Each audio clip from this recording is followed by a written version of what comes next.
ರಾಜಿ ಟೊಮೆಟೊ ಸಾರು ಮಾಡಪ್ಪಿ. ಅಯ್ಯ ಟೊಮ್ಯಾಟೊ ತಿಳಿ ಸಾರು ತಿನ್ಬೇಕನ್ಸಾತೈತೆ ನಿಮ್ಗ. ತಡೀರಿ ಹಂಗಾರ ಮಾಡಿಕೊಡ್ತೇನಂತ. ಫಸ್ಟ್ ಅದಕ್ಕೆ ಏನ್ ಮಾಡ್ತೇನಂದ್ರ ಚಲೋ ತಂಗ ಹಣ್ಣಾಗಿರೋ 4-5 ಟೊಮ್ಯಾಟೊ ತಗೋತೇನೆ. ಅವ್ನ್ ಸ್ವಚ್ಛಂಗ್ ತೊಳ್ಕೊಂಡು ಹೆರೆಮುಳು ತಗೊಂಡು ಆ ಟೊಮ್ಯಾಟೊನೆಲ್ಲ ಹಿಂಗ್ ಚಂದಂಗ ಹೆರ್ಕೋಬೇಕ. ಟೊಮ್ಯಾಟೊದಾಗಿನ ರಸ ಎಲ್ಲಾ ನೀಟಾಗಿ ಹೊರಗ್ ಬರ್ಬೇಕು. ನೋಡ್ರಿ ಎಷ್ಟ್ ಚಂದ ಟೊಮ್ಯಾಟೊಗಿನ ರಸ ಹೊರಗ್ ಬರತೈತಿ. ಹಿಂಗ ನಾವ್ ತಗೊಂಡಿರೋ 4-5 ಟೊಮ್ಯಾಟೊನೆಲ್ಲದನ್ನು ಚಂದಂಗ ಹೆರ್ಕೋತೀನಿ. ನಿಮ್ಗೆ ಎಷ್ಟ್ ಬೇಕಲ್ಲ ಅಷ್ಟ್ ಟೊಮ್ಯಾಟೊ ತಗೋಬಹುದು. ಹಿಂಗ ಹೆರ್ಕೊಂಡು ರೆಡಿ ಮಾಡಿ ಇಟ್ಕೋತೀನಿ. ಈಗೇನ್ ರೆಡಿ ಇಟ್ಕೊಂಡೇವಲ್ಲ ನಾವು ಟೊಮ್ಯಾಟೊ ರಸನ, ಇದ ರಸಕ್ಕ 3-4 ಸ್ಪೂನ್ ಆಗುವಷ್ಟು ಒಣ ಖಾರ ನಿಮ್ಗೆ ಎಷ್ಟ್ ಬೇಕಲ್ಲ ಅಷ್ಟ್ ನೋಡಿ ಹಾಕೋಬಹುದು. ಖಾರ ಹಾಕಿ ಜೊತೆಗೆ 1.5 ಸ್ಪೂನ್ ಆಗುವಷ್ಟು ಸಾಂಬಾರ್ ಮಸಾಲ, ಒಂದ್ ಸ್ವಲ್ಪ ಅರ್ಶಿನ ಪುಡಿ, ರುಚಿಗೆ ತಕ್ಕಷ್ಟು ಉಪ್ಪು, ಹಂಗ 4-5 ಸ್ಪೂನ್ ಆಗುವಷ್ಟು ಬೆಲ್ಲ ಹಾಕತೀನಿ. ಬೆಲ್ಲ ಹಾಕಿದ್ರೆ ಟೊಮ್ಯಾಟೊ ಸಾದ ರುಚಿನ ಬೇರೆ ಬರ್ತೈತಿ. ಒಂದ್ ಸ್ವಲ್ಪ ಬೆಲ್ಲ ಹಾಕಿ ಜೊತೆಗೆ ಚಿಟ್ಕಿ ಹಿಂಗ್ ಹಾಕಿ ಈಗ ಇದಕ್ಕ ಒಂದ್ ಬಟ್ಲ ಆಗುವಷ್ಟು ಕೊತ್ತಂಬರಿನ ಹೆಚ್ಚಿಟ್ಕೊಂಡೇನಿ. ಅದನ್ನ ಇದಕ್ ಹಾಕಿ ಇದನ್ನೆಲ್ಲದನ್ನು ಚಲೋ ತಂಗ ಮಿಕ್ಸ್ ಮಾಡ್ಬೇಕ. ನಾವೇನ್ ಹಾಕ್ಯವಲ್ಲ ಉಪ್ಪು, ಖಾರ, ಬೆಲ್ಲ, ಸಾಂಬಾರ್ ಮಸಾಲ, ಇಂಗು, ಕೊತ್ತಂಬರಿ ಇದೆಲ್ಲ ಚಲೋ ತಂಗ ಮಿಕ್ಸ್ ಆಗ್ಬೇಕ ಟೊಮ್ಯಾಟೊ ರಸದ ಜೊತೆ.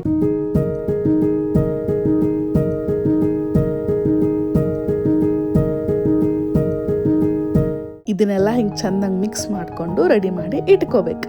ಈಗ ಈ ಕಡೆ ಒಲಿ ಮೇಲೆ ಒಂದ್ ಪಾತ್ರೆ ಇಟ್ಟು ಅದಕ್ಕ 2-3 ಸ್ಪೂನ್ ಆಗುವಷ್ಟು ಎಣ್ಣೆ ಹಾಕಿ, ಎಣ್ಣೆ ಕಾದಿಂದ 1 ಸ್ಪೂನ್ ಆಗುವಷ್ಟು ಸಾಸಿವೆ ಜೊತೆಗೆ 1 ಸ್ಪೂನ್ ಆಗುವಷ್ಟು ಜೀರಿಗೆ ಹಾಕಿ 1 ಗಡ್ಡೆ ಆಗುವಷ್ಟು ಬೆಳ್ಳುಳ್ಳಿನ ಚಂದಂಗ ಜಜ್ಕೊಂಡು ರೆಡಿ ಮಾಡಿ ಇಟ್ಕೊಂಡಿರ್ಬೇಕು. ಆ ಬೆಳ್ಳುಳ್ಳಿ ಹಾಕಿ ಜೊತೆಗೆ ಒಂದ್ ಸ್ವಲ್ಪ ಕರಿಬೇವು ಹಾಕಿ ಇದನ್ನೆಲ್ಲ ಅದನ್ನು ಚಲೋ ತಂಗ ಮಿಕ್ಸ್ ಮಾಡ್ಕೋಬೇಕು. ಒಗ್ಗಣಿನ ಪೂರ ಸಣ್ಣಕ್ಕೆ ಇಡ್ಬೇಕಿಲ್ಲ ಅಂದ್ರೆ ಹೊತ್ತು ಬಿಡ್ತೈತಿ. ನಾವೇನ್ ಬೆಳ್ಳುಳ್ಳಿ ಹಾಕಿವಲ್ಲ ಅದು ವೈಟ್ ಇದ್ದ ಕಲರ್ ಒಂದ್ ಸ್ವಲ್ಪ ಚೇಂಜ್ ಆಗೋ ಮಟ್ಟ ಹಿಂಗ ಅದನ್ನ ಫ್ರೈ ಮಾಡ್ಬೇಕು. ನೋಡ್ರಿ ಬೆಳ್ಳುಳ್ಳಿ ಕಲರ್ ಒಂದ್ ಸ್ವಲ್ಪ ಚೇಂಜ್ ಆಗೈತಿ. ಈಗ ನಾವೇನೆಲ್ಲ ಮಸಾಲ ಹಾಕಿ ರೆಡಿ ಮಾಡಿಟ್ಕೊಂಡೇವಲ್ಲ ಟೊಮ್ಯಾಟೊ ರಸನ ಅದನ್ನ ಈ ಒಗ್ಗರಣೆಗೆ ಹಾಕಿ ಜೊತೆಗೆ ಇದ ಪ್ಲೇಟಿಗೆ ಒಂದ್ ಸ್ವಲ್ಪ ನೀರ್ ಹಾಕಿ ಅದನ್ನು ಇದ ಪಾತ್ರೆಗೆ ಹಾಕಿ ಚಲೋ ತಂಗ ಮಿಕ್ಸ್ ಮಾಡ್ಕೋಬೇಕು.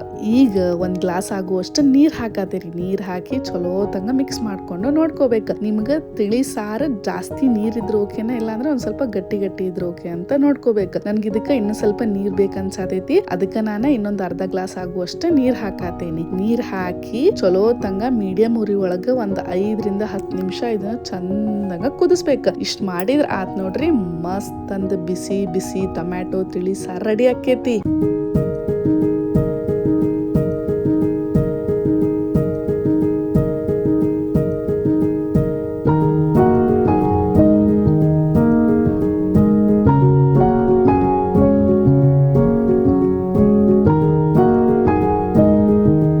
ಬರ್ರಿ ತಗೋರ್ರಿ ತಿನ್ರಿ, ಹೆಂಗಾಗೇತಂತ ರುಚಿ ನೋಡಿ ಹೇಳ್ರಿ.